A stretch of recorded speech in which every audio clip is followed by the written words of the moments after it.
welcome to Rathods IS Academy. Today in this session, we are going to see current affairs of 6th March 2025. So let's get started with our discussion and let us see the first article, guys. So before seeing the articles, I want to make a small announcement. We in Rathods IS Academy, we are going to start a new batch for Prelims cum Mains Foundation.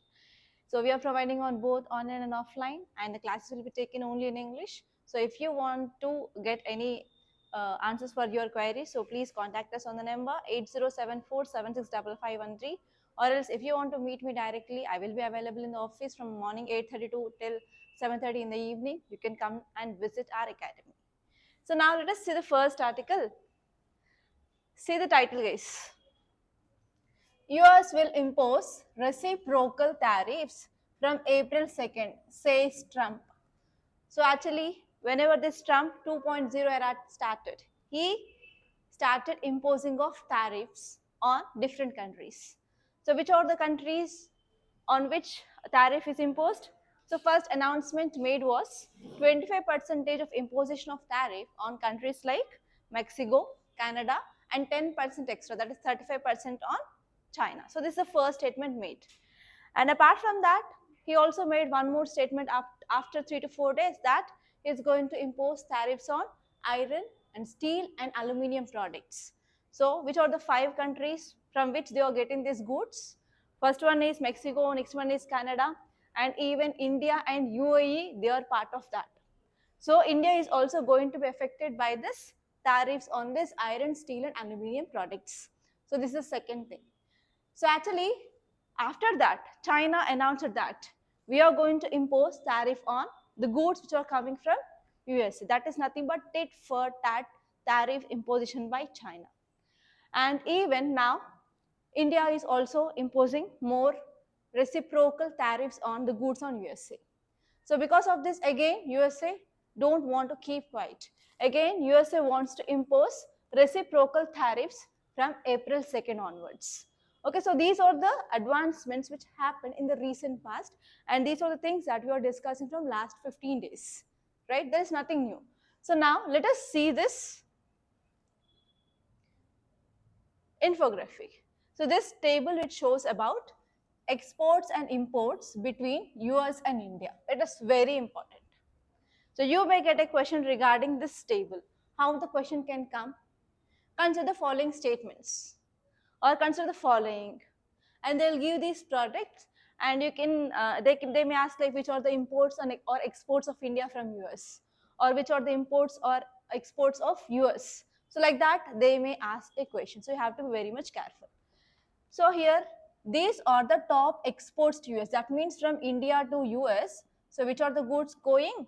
Electrical machinery, and next one is precious stones and metals and pharmaceuticals. So these are the top exports of India to US. You have to make a note. And next one is top imports. So what are the goods that we are getting to India from US? So we are getting mineral fuels and oils, and also we are getting precious stones and metals. And next one is nuclear reactors and boilers. So these are the things that we are getting. And actually why US is imposing tariff, and you have to see on which countries it is imposing tariff. So if you see trade between India and US, India is enjoying trade surplus. So what is this meaning of trade surplus? So what is the meaning of trade surplus? So we are exporting more compared to that of imports. So now US wants to balance trade between the countries with which it is having trade deficit. So this is the one primary reason why Trump wants to impose tariff on the countries. So this is about some idea. So now what is the keyword? Keyword is reciprocal tariff. So keyword which is given in this article is reciprocal tariff. So what you have to see from this article? You have to see recent past or history. So what happened from this Trump 2.0 era started? So what are the steps taken by Trump 2.0? That means you have to see about tariff announcement. So first one is you have to see tariff announcement on countries like Mexico, Canada and China. On this 25% and from this country 35%. And second step taken was tariff on iron and steel and aluminium. Okay, and later on China imposed tit for tat tariff, that is also called as reciprocal tariff, and even India did that. And now US wants to impose reciprocal tariff, and you have to see why these steps are taken by US. Why? To protect its domestic industries. To protect domestic industries, or protectionism policy of Trump. Because of that, he imposed tariff. The first important reason. And second one is to maintain trade balance with the country. So these are the two important reasons why the steps taken by this Donald Trump. And next, you have to see what is the impact of imposing of these tariffs on American economy. And now we are present in the globalized era. That means each and every country is dependent on them. So you have to see what is the impact on global economy. Okay, so here this is the thing that you have to see. So from where you can get a question. So here regarding these tariffs like import duties, export duties, there is a chance of getting your prelims based question. And what is the impact of this on American economy or global economy or Indian economy? You may get mains based question here. Okay, so you have to know 4 to 5 points in each and everything, like what is the impact on American economy. So in one article we discussed that, so most of its automobiles are dependent on this products which are coming from these countries. That means it is affecting automobile industries, and even that will lead to inflation in America. So like that you have to see from America point of view and from Indian point of view. So here whenever our Indian iron and steel companies or aluminum companies are getting tariff, so will our goods will be competitive in US market? No. Because of that, what happened? The production in India will be affected. Not only production, even the people who are working on this area will be getting unemployed. Unemployment will be increased. And even do we get forex reserves? No. So forex reserves will be also get affected. So what happens whenever there is decreasing of forex reserves? The confidence, investor confidence will be decreased, and even if it increased for the prolonged time, we can also enter into this balance of payment crisis in the long term. So you have to see that kind. And you have to say about global economy. So what happens in the global economy? What happens in the global economy? Yeah, wages, supply chain disruptions, production impacts, and even globally also unemployment rises, recession happens. So all these things that you have to see. So these are the things that you have to see. And now let us see what is there in this article clearly. So why US want to impose this reciprocal tariff on India, and why it is going to get effect from April 2nd. You have to see that. And this topic is at most important from your international relations and even from your economy point of view. You can connect this topic from your two subjects. Okay, now let us see the context. US President Donald Trump criticized high tariff charged by India and other countries. And he said that if other countries are imposing tit for tat, it is unfair. But if he is imposing, he is right. Okay, so he said that it is very unfair and announced that we are going to impose again reciprocal tariff from April 2nd onwards. Okay, on nations that are imposing levies or sanctions or like tariffs on this American goods. Okay, on which nations he is going to impose this reciprocal thing? That is India and China and even other countries. Okay, so why he wants to impose this reciprocal tariff is, he is saying that these countries are charging higher tariff than US is imposing. So because of this reason, he wants to impose this reciprocal tariff. So now let us see the details. So actually he says that the tariff rates imposed by countries like India and China, they are significantly higher than compared to the amount of tariff which is imposed by US. So because of this, there is disparity, there is differences which are happening. So because of this, it is creating uneven playing field for American products. So because of this reciprocal tariff imposed by India and China, what happens, there is increasing of price of these American goods, and they are becoming uncompetitive in the international market. So because of this, US wants to impose reciprocal tariff on the countries like India and China. This is the first point. And next one here is, by imposing this reciprocal tariff, so now administration, that is US administration, wants to incentivize domestic manufacturing. That means why they are imposing these tariffs? To improve the protectionism. That means to protect the domestic industries in US. Okay, and next one here is, obviously that will lead to increased production within US, and even foreign companies may reconsider their pricing and as well as manufacturing strategies to avoid the tariff. That means, so if other countries companies, if they are present in US, so for them there is no tariff. That means other countries production will be also increased in US. So this is one idea.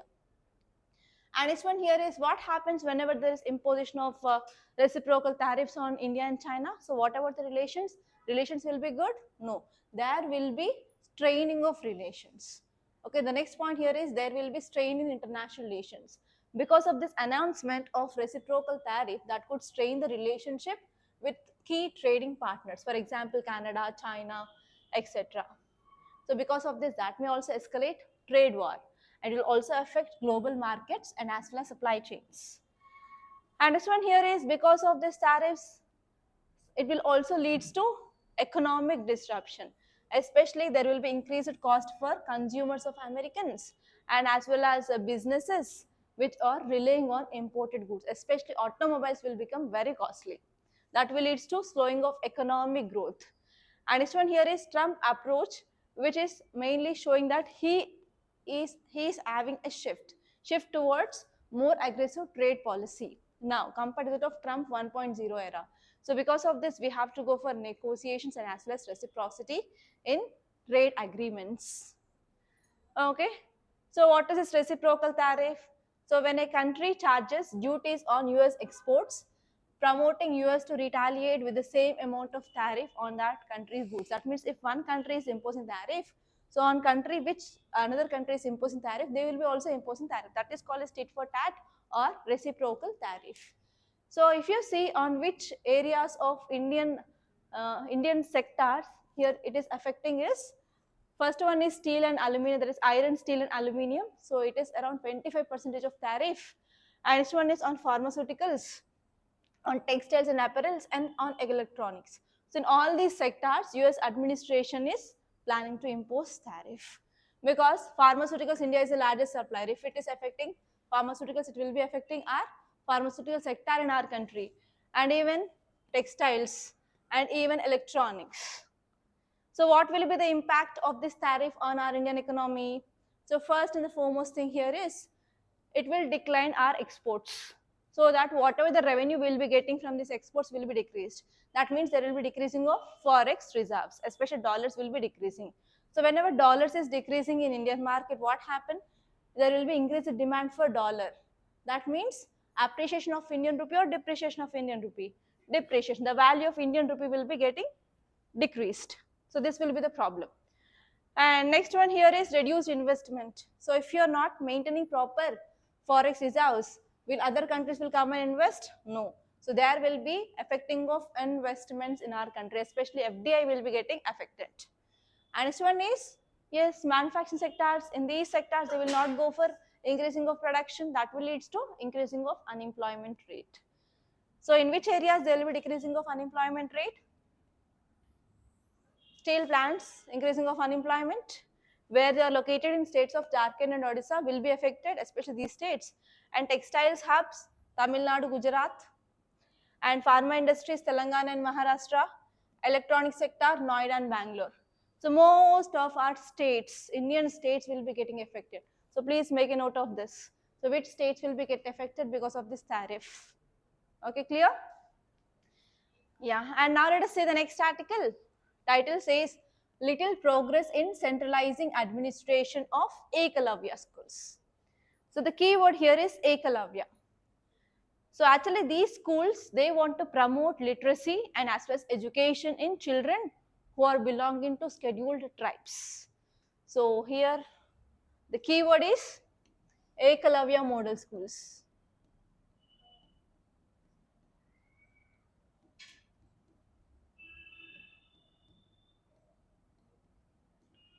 So from which subject you can say this topic? From GS paper 2 and 1 under society and social issues, and from GS paper 2 under governance. And if you are from anthropology, so in anthropology in paper 2, 6, 7, 8 and 9, these 4 chapters are related to tribes, their problems and government schemes. This is one of the government scheme. It is focusing on development or empowerment of STs. So what are the things that you have to see here? So you have to see about what is this Eklavya model schools, and you have to see whether it is center sector or centrally sponsored scheme, and you have to see under which ministry it is implemented, and you have to see some basic features of these schools, and you have to see which curriculum they will follow, like CBSE or state syllabus or ICSE. So all these things important, and from this topic you can expect prelims based question, and you can use this model schools as an example whenever you're writing anthropology answer, and even governance, that is what are the steps taken by the government for empowering of this STs, also you can use this, and even this schools you can use even in your essay as an example or a case study. Okay, so from all these things that you can connect this. So now let us see this article. So this Eklavya model residential school started in year 1997 to 1998.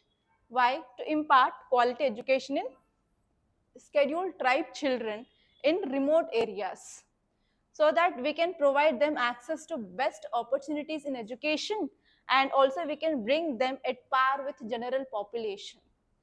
And actually it is established in states and as well as even in UTs, and even it will be receiving grants under Article 275 subclass 1 of our constitution. So what are the features?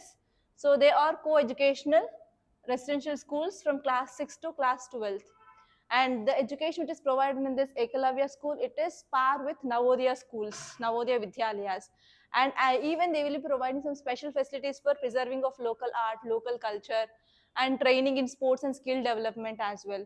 So each and every Eklavya school will be having capacity of providing residence and opportunities for 480 students with equal number of seats for boys and girls. There is no discrimination. So boys and girls number of seats is same, and around 480 students are capacitated in each and every school. And even they can give admission for non-scheduled tribe students, but only 10% of seats they can be given for non-scheduled tribe students, and they'll follow CBSE, and education is completely free in the schools. Okay, and see this article, endogamy, key cause of population specific diseases. So in your anthropology paper 1, we have 2.3. 2.3 is the chapter of marriage. So here this article is related to that. And even this article from your general studies, you can see from society and social issues point of view. Okay, so the keyword here is endogamy. So if you break this word, we get two words, endogamy. Gamy means marriage. Endo means inside. They will go for marrying within the small community, that is called as endo marriage or endogamy. So can you tell me the examples? We have cousin marriages like parallel cousin marriage, cos cousin marriage, or uncle niece marriage, aunt nephew marriage. So if you see, whenever they are marrying within the family, that is called as endogamy or inside marriages. So this topic is important from GS paper 2 under society and social issues, and from anthropology in paper 1 2.3 topic of marriage. And please try to add this article as a case study in endogamy. And even in your paper 1, 9th chapter is about genetics and genetical diseases. So there also we will be taking reference of endogamy. So endogamy is one important cause of genetic disorders, right? Okay, so what are the things that you have to see from anthropology point of view? You have to see about types of marriages, classifications of marriages, and from genetics point of view, you have to see what are the impacts of endogamy. Endogamy. So from society and social issues point of view, so you have to see what are the reasons. What are the reasons for endogamy in our society? Why we'll go for cross cousin marriages or parallel cousin marriages in our society? You have to see what are the reasons, and you have to see what are the recent changes happening in our society regarding marriages. For example, now homosexual marriages are happening and marrying themselves is also happening. So you have to see those advancements in the changes which are happening in marriages in our society. Okay, so now let us see this article. So a recent study conducted by a team from Council of Scientific and Industrial Research, that is CSIR, Center for Cellular Microbiology. And this study which highlighted that endogamy, that is practice of marrying within small specific communities, it is a significant factor which contribute to population specific diseases. Especially we will go for normally intra-caste, within caste marriages, or like within family marriages we will be going. So because of that, it is one important reason for population specific disease in India. So let us see what is the study is saying about clearly. Okay, so endogamy leads to genetic diseases. Why? Because whatever the recessive alleles which are present in the people, that will be getting expressed in the next generation. That will lead to autosomal recessive disorders. Okay, so first important point here is rare alleles will be getting expressed. That is nothing but autosomal recessive disorders will be getting. And next important one is this study which reveals that there are some hereditary diseases, that is nothing but genetic disorders, which are more common in certain communities because they went for endogamy. So they went for historical study, cultural study, and geographical study, and they found that endogamy is one important reason for rare genetic disorders. And what is the disease they found? Ankylosing spondylitis is the disease which is commonly seen in this Reddy community. So what is this ankylosing spondylosis? So whatever the spine you have and whatever the joints you have, so they will be not working properly. There will be some disorder in the spines. So because of this, what happened? They will be getting this disease that is called as ankylosing spondylitis. And in this disease, they found one risk allele, risk gene, that is HLA-B2704. HLA is nothing but human leukocyte antigen. So HLA is there directly in your syllabus. You can open your syllabus and see this HLA, and because of this risk allele of HLA-B27, that led to ankylosing spondylitis in Reddy community. So you can use this direct point and make a note in your HLA topic in anthropology paper 1. So like that you have to add current affairs. Okay, and this one is pharmacogenomic. So this word also we studied in our applications of anthropology. Okay, so in that, what is the meaning of pharmacogenetic? Pharma is nothing but medicines. Okay, so based on the different genetic things, so the metabolism of these medicines will be different from one community to another community.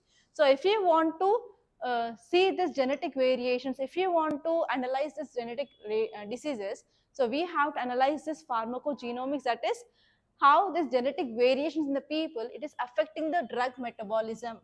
So based on that studies, we can go for providing of more effective treatment for the people based on their genetic variation. We have to do this, or else whatever the medicines that we'll give, it will be going waste.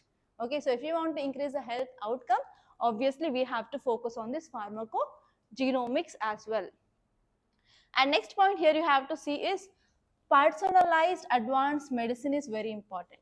So we have to design the medicines according to the genetic variations of the people. So if you're not designing this, then it will be going to the waste. And this one is we need to go for genetic screening. And even this genetic screening, genetic counseling is directly there in your syllabus.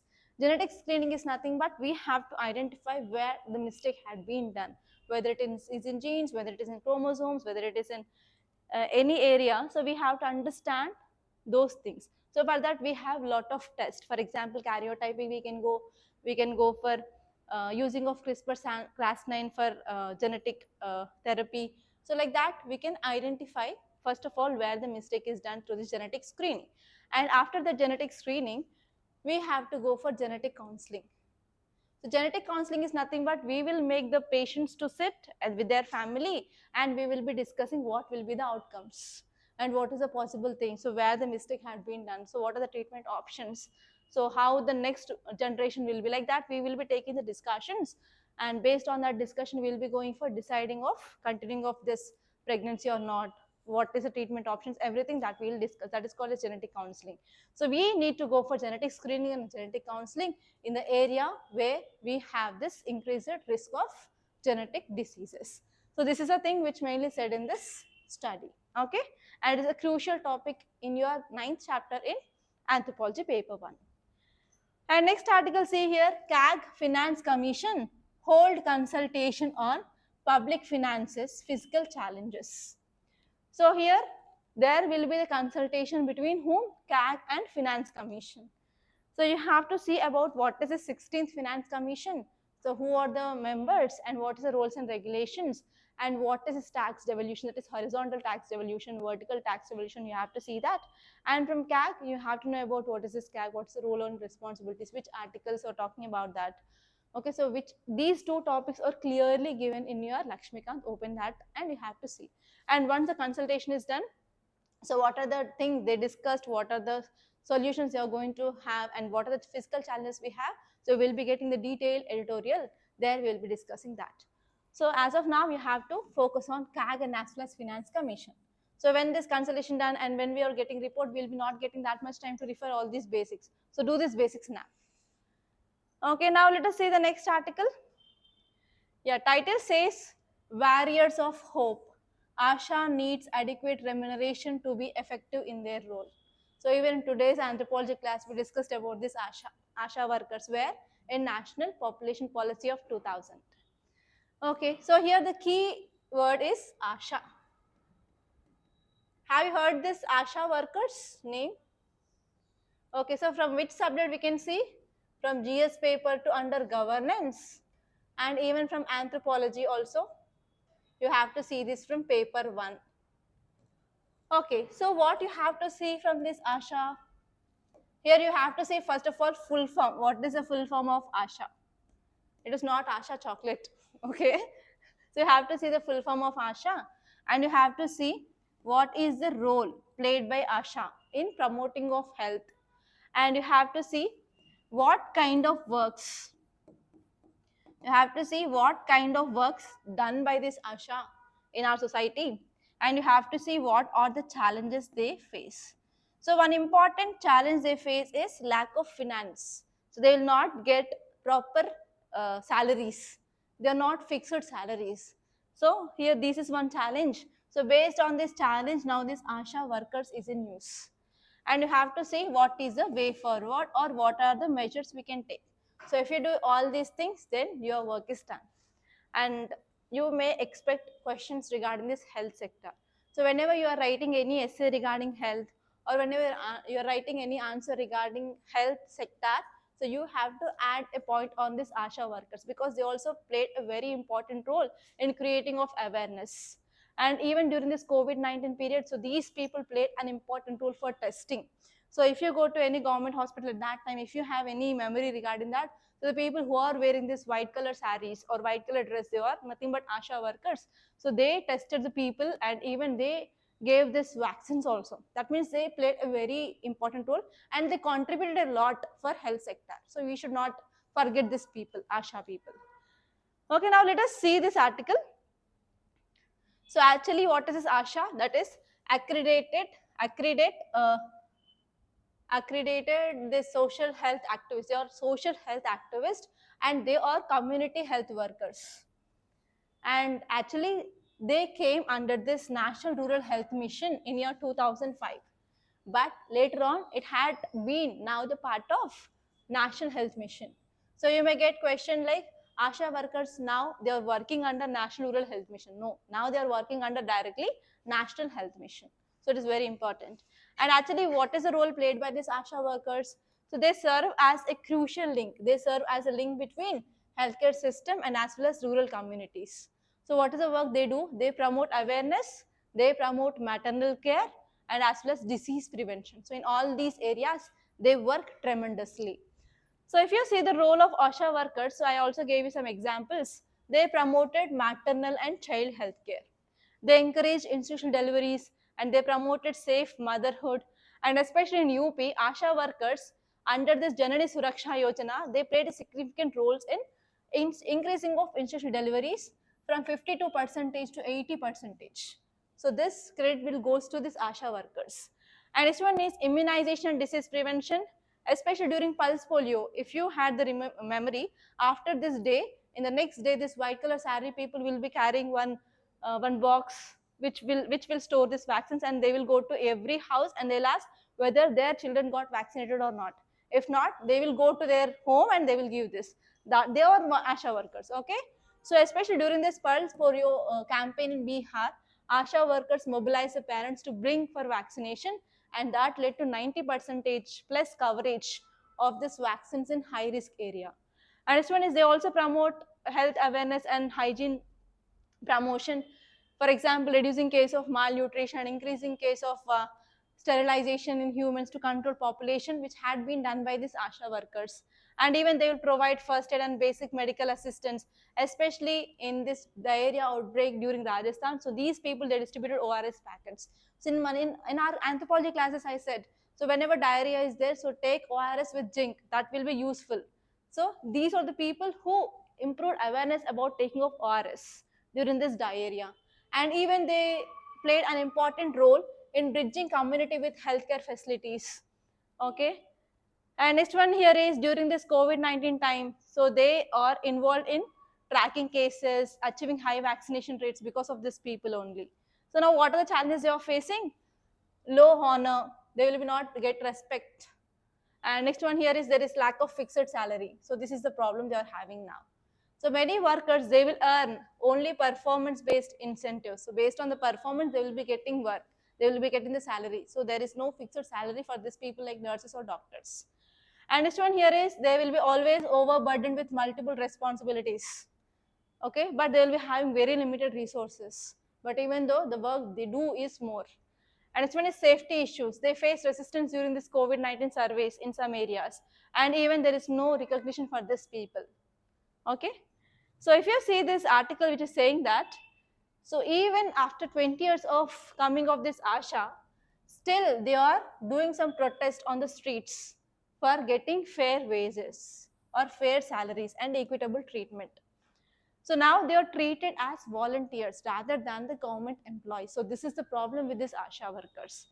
And actually they are eligible only for the meager fixed salary. Based on the performance, they will be getting incentives. They are not having the fixed salary. So because of this, they are doing some protest. How much they will be getting? They will be getting 5,000 rupees to 15,000 per month based on the work they are doing. So in 2018, government approved ASHA benefit package. Under that, government said that we are going to give accidents coverage, death coverage, disability, etc. But it is not properly implemented. So this is also one problem we have. But there is increasing of heavy load on this ASHA day by day. For example, they are working very long hours, they will travel long distances, and even they don't have the vehicle, and even they will miss meals, and they will be having very less time on the taking of the care. So if you go to Basti Davkhanas, normally in the urban areas, so these people will be there. And you know, I have the experience because I took my children for vaccination to this Basti Davkhana. So at that time, so ASHA people will be like doing very hard work. So lots of people coming in the line, and they have to address issues of pregnancy people, lactating people, and this newborn children, vaccination, everything. And they don't have proper resources. And even they, whatever the time they are spending, so they will be spending very long hours than compared to that of other people.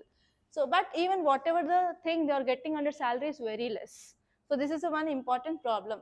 So here this article is saying that we have to recognize this ASHA people as permanent employees instead of volunteers. And we have to provide adequate compensation and emolument salary as par with government employees. So we can do that thing. So that is the thing which is mainly said in this article. Clear? Okay, now let us see the next article. So this is about brief history of Russia-Ukraine war. Okay, so when it was started in year 22, and actually recently 3rd anniversary done, right? So actually when Russian president launched invasion of Ukraine on 24th February 2022, he probably thought the war would be over within days. Within days, he underestimated this Ukraine, which is a very small country, which is having very less resources compared to that of Russia. Within days, we'll complete that. But because of help which is getting from other countries. So from which countries it is getting help? US and European countries, right? So here if you see this image, you can understand which countries are supplying arms and finance to this Ukraine. So we have Germany, UK, Denmark, Netherlands, Sweden, Poland, France, Canada, Finland, Norway, Belgium, Italy and US. So these are the countries which are helping this Ukraine, so that even after this 2025 also, it is still fighting. So what happened in the recent past? Okay, so if you see the change of governments in US, so earlier who was the president? Biden. So here US under this Biden administration, he adopted two-pronged approach. So first one is he started helping Ukraine on one side, and he started imposing of sanctions on Russia. That means whenever he is imposing sanctions on Russia, what happens? Its economy will be getting deteriorated, so that it will be not getting proper finances to fight against Ukraine, right? So that is the first idea. And second one here is he provided arms and as well as finance to Ukraine. So these are the two things which mainly done. And now Trump 2.0 era started again. So the US foreign policy towards this Russia and Ukraine had been changed. So what are the recent things which are announced in news? So Russia is going to involve in the mediation between Russia-Ukraine war. So whenever they are going for mediations, Ukraine is not taken into consideration, right? So that's the thing which mainly said here. So now, US, which was led, which is in lead of pro-Ukraine alliance, it wants to break within the policy and directly want to talk with Russia, but it want to exclude Ukraine and Europe. Okay, so this is the thing which is mainly happening. So you have to see about how this US foreign policy regarding Russia-Ukraine war is changing with changing of government. So as you know that foreign policy is not at all static. So it will be dynamic based on the government which is coming into power. This policy will be changing. So just one pure example. So whenever you are writing any essay regarding changing of relations, foreign policy, or else whenever you are writing about any answer regarding US foreign policy towards Russia, Ukraine, so you can add these two paragraphs. Then you will be getting 50% of marks for sure. Okay, so these are the things that you have to follow and make a note of. So these are the important topics that happened in our today's Hindu newspaper. So by this I'm concluding. Thank you so much guys for watching, and please do like this class and share this class, and don't forget to subscribe to Rathods IAS Academy. And if possible, you can join online or offline GS Foundation course.